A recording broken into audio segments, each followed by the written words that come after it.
आज हम प्रेमचंद जी द्वारा लिखित कफन कहानी को पढ़ेंगे। झोपड़े के द्वार पर बाप और बेटा दोनों एक बुझे हुए अलाव के सामने चुपचाप बैठे हुए थे और अंदर बेटे की जवान बीबी बुधिया प्रसव वेदना से तड़प रही थी। रह रह कर उनके मुख से ऐसी दिल दहला देने वाली चीख निकल रही थी कि दोनों बाप बेटे अपने कलेजे थाम लेते। जाड़ों की रात थी, सारा गांव अंधकार में लय हो गया था। धीसू अपने बेटे से बोला, मुझे लगता है यह बचेगी नहीं। अरे जरा देख कर तो आ, बेचारी कितना तड़प रही है। माधव चिढ़कर बोला, मरना ही है तो जल्दी क्यों नहीं मर जाती? देख कर भी क्या करूंगा। यह सुनकर घीसू बोला, तू तो बड़ा बेदर्द है बे। साल भर से जिसके साथ सुख चैन से रहा, उसी के साथ इतनी बेवफाई। तो मुझसे तो उसका तड़पना और हाथ पांव पटकना नहीं देखा जाता। चमारों का कनुबा था, सारे गांव में बदनाम। घीसू एक दिन काम करता तो 3 दिन आराम करता। माधव इतना कामचोर था कि आधे घंटे काम करता और आधे घंटे चिलम पीता। इसी कारण इन्हें कहीं मजदूरी भी नहीं मिलती थी। घर में मुट्ठी भर भी अनाज मौजूद हो तो उनके लिए काम करने की कसम थी। जब 2-4 फाके हो जाते तो घीसू पेड़ पर चढ़कर लकड़ियां तोड़ लाता और माधव उन्हें बाजार में बेच आता, और जब तक वह पैसे रहते दोनों इधर उधर मारे मारे फिरते। गांव में काम की कमी ना थी। किसानों का गांव था, मेहनती आदमी के लिए 50 काम थे, मगर इन दोनों को उसी वक्त बुलाते जब 2 आदमियों से एक का काम पाकर भी संतोष कर लेने के सिवा कोई और चारा ना होता। अगर 2 साधु होते तो उन्हें संतोष और धैर्य के लिए समय और नियम की बिल्कुल जरूरत ना होती। यह तो इनकी प्रवृत्ति थी। विचित्र जीवन था इनका। घर में मिट्टी के 2 बर्तन के सिवा इनके पास कोई और संपत्ति भी नहीं थी। फटे चीथड़े में अपनी नग्नता को ढके हुए जिए जा रहे थे। संसार की चिंताओं से मुक्त, कर्ज से लदे हुए, गालियां भी खाते, मार भी खाते, मगर कोई गम नहीं। दिन इतने कि वसूली की बिल्कुल आशा न रहने पर भी लोग इन्हें कुछ न कुछ कर्ज दे ही देते थे। मटर आलू की फसल में दूसरों के खेतों से मटर या आलू चुरा कर लाते और उन्हें भून भून कर खा लेते, या 10-5 ऊख उखाड़ लाते और रात को चूसते। घीसू ने इसी आकाश वृत्ति से 60 साल उम्र काट दी, और माधव भी सपूत बेटे की तरह उसके पद चिन्हों पर चलता रहा था, बल्कि उसका नाम और भी उजागर कर रहा था। इस वक्त भी दोनों अलाव के सामने बैठकर आलू भून रहे थे, जो कि किसी खेत से खोद लाए थे। घीसू की पत्नी का तो बहुत पहले निधन हो गया था। माधव का विवाह पिछले साल ही हुआ था। जब से यह औरत आई थी, उसने इस खानदान की व्यवस्था में नींव डाली थी, और इन दोनों बेगैरतों को दोजख भरती रहती थी। जब से वह आई, ये दोनों और भी आराम मतलब हो गए थे, बल्कि कुछ अकड़ने भी लगे थे। कोई काम करने के लिए बुलाता तो निर्व्याज भाव से दुगनी मजदूरी मांगते। वही औरत आज प्रसव वेदना से तड़प रही थी, और ये दोनों शायद इसी इंतजार में थे कि वह मर जाए तो आराम से सोएं। घीसू ने आलू निकालकर छीलते हुए कहा, अरे जाकर तो देख क्या हालत है उसकी। माधव को भय था कि वह कोठरी में गया तो घीसू आलूओं का बड़ा भाग साफ कर देगा। उसने कहा, मुझे वहां जाने से डर लगता है। घीसू बोला, किस बात का डर है? मैं तो यही हूँ। माधव बोला, तो तुम ही जाकर देखाओ ना। घीसू ने कहा, जब तेरी माँ मरी थी तो मैं 3 दिन तक उसके पास से हिला तक नहीं था, और फिर वह मुझसे शर्माएगी कि नहीं? जिसका कभी मुंह नहीं देखा, आज उसका उघड़ा हुआ बदन देखूं? उसे तन की सुध भी तो नहीं होगी। मुझे देख लेगी, खुलकर हाथ पांव भी ना पटक सकेगी। माधव बोला, मैं सोचता हूँ कोई बाल बच्चा हुआ तो क्या होगा। सोंठ गुड़ तेल कुछ भी तो नहीं है घर में। घीसू ने कहा, तू जा तो सही, सब कुछ आ जाएगा। भगवान पर भरोसा रख। जो लोग अभी 1 पैसे नहीं दे रहे हैं, वे ही कल बुलाकर रुपए देंगे। मेरे 9 लड़के हुए, घर में कभी कुछ न था, लेकिन भगवान ने किसी न किसी तरह बेड़ा पार ही लगाया। जिस समाज में रात दिन मेहनत करने वालों की हालत उनकी हालत से बहुत कुछ अच्छी ना थी, और किसानों के मुकाबले में वे लोग जो किसानों की दुर्बलताओं से लाभ उठाना जानते थे, कहीं ज्यादा संपन्न थे। वहाँ इस तरह की मनोवृत्ति का पैदा हो जाना कोई अचरज की बात ना थी। हम तो कहेंगे घीसू किसानों से कहीं ज्यादा विचारवान था, और किसानों के विचार शून्य समूह में शामिल होने के बदले बैठक बाजों की कुत्सित मंडली में जा मिला था। हाँ, उसमें यह शक्ति ना थी कि बैठक बाजों के नियम और नीति का पालन करता, इसलिए जहाँ उसकी मंडली के और लोग गांव के सरगना और मुखिया बने हुए थे, उस पर सारा गांव उंगली उठाता था। फिर भी उसे यह तकसीन थी कि अगर वह फटे हाल है तो कम से कम उसे किसानों सी जी तोड़ मेहनत तो नहीं करनी पड़ती, और उसकी सरलता और निरीहता से दूसरे लोग बेजा फायदा तो नहीं उठाते।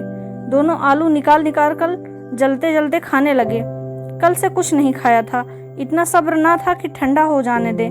कई बार दोनों की जबानें जल गई। छिल जाने पर आलू की बाहरी हिस्सा बहुत ज़्यादा गर्म मालूम होता, लेकिन दांतों तले पड़ते ही अंदर का हिस्सा, जबान, हलक और तालू को सबको जला देता। और अंगारे को मुंह में रखने से ज़्यादा खैरियत इसी में थी कि वह अंदर पहुंच जाए। वहाँ उसे ठंडा करने के लिए काफ़ी सामान थे, इसलिए दोनों जल्दी जल्दी निकल जाते।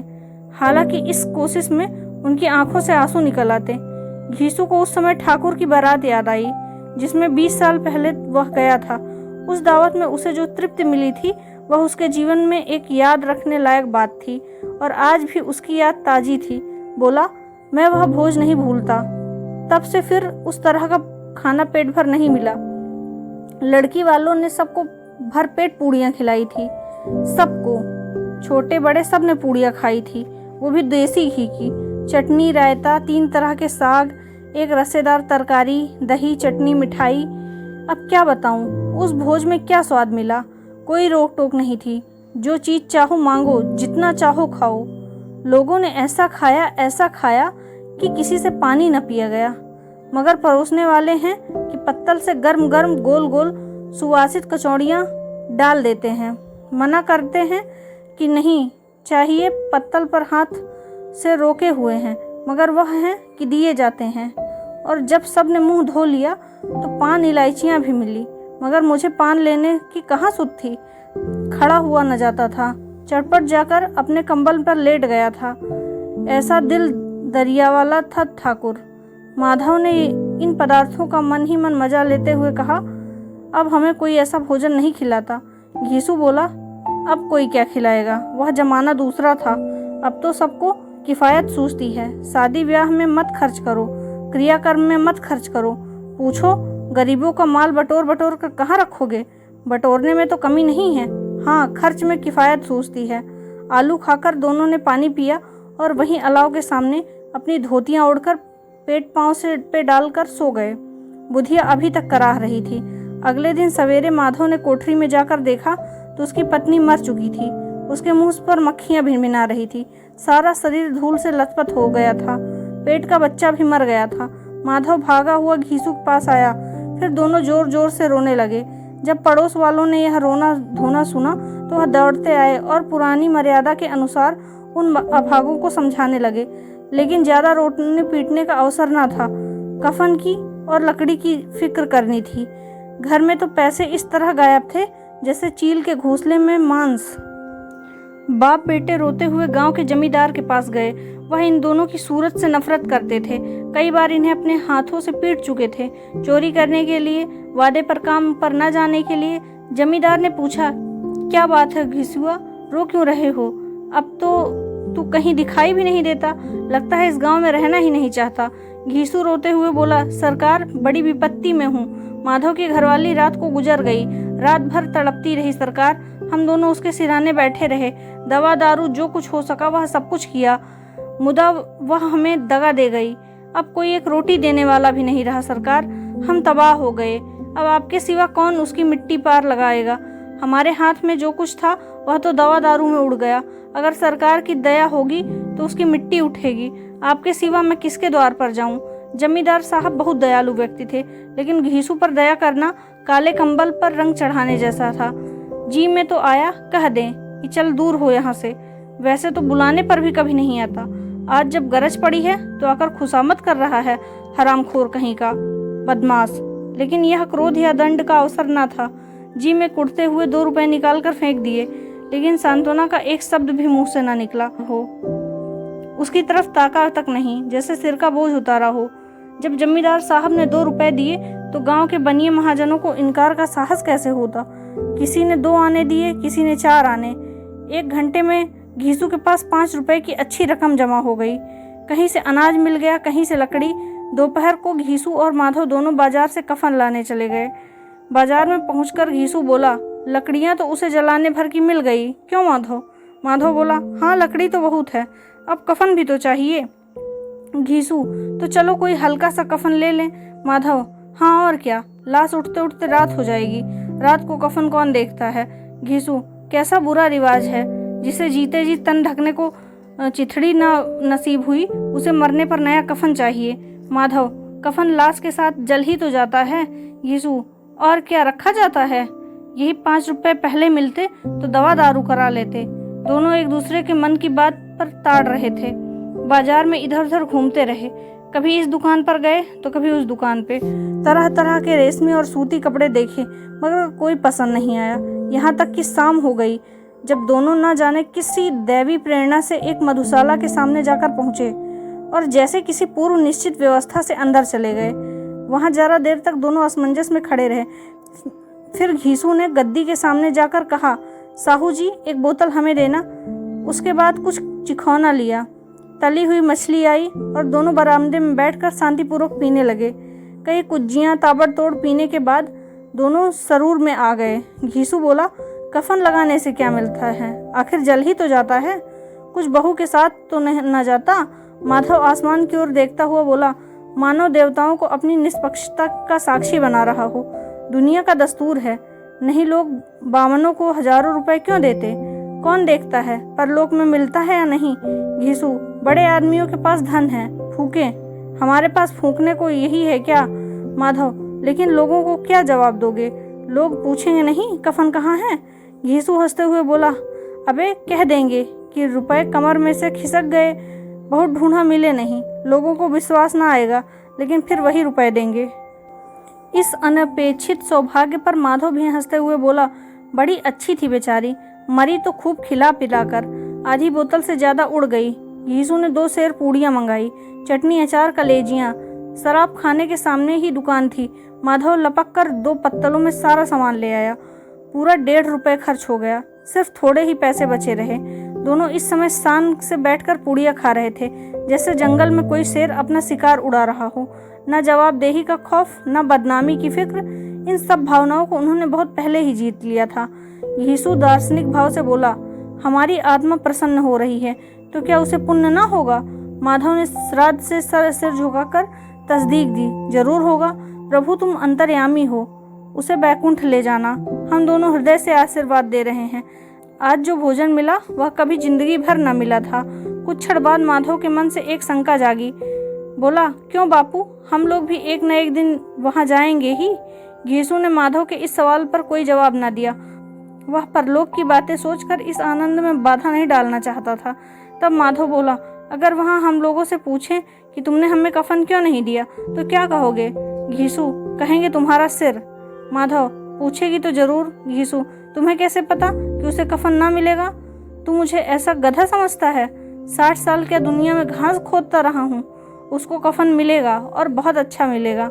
माधव को विश्वास ना आया, बोला, कौन देगा, रुपए तो तुमने चट कर दिए, वह तो मुझसे पूछेगी, उसकी मांग में सिंदूर तो मैंने डाला था। घीसू, कौन देगा, बताते क्यों नहीं। माधव, वही लोग देंगे जिन्होंने अबकी दिया। हाँ, अबकी रुपए हमारे हाथ नहीं आएंगे। जैसे जैसे अंधेरा बढ़ता था और सितारों की चमक तेज होती थी, मधुशाला की रौनक भी बढ़ती जाती थी। कोई गाता था, कोई डींग मारता था, कोई अपने संगी के गले लिपट जाता था।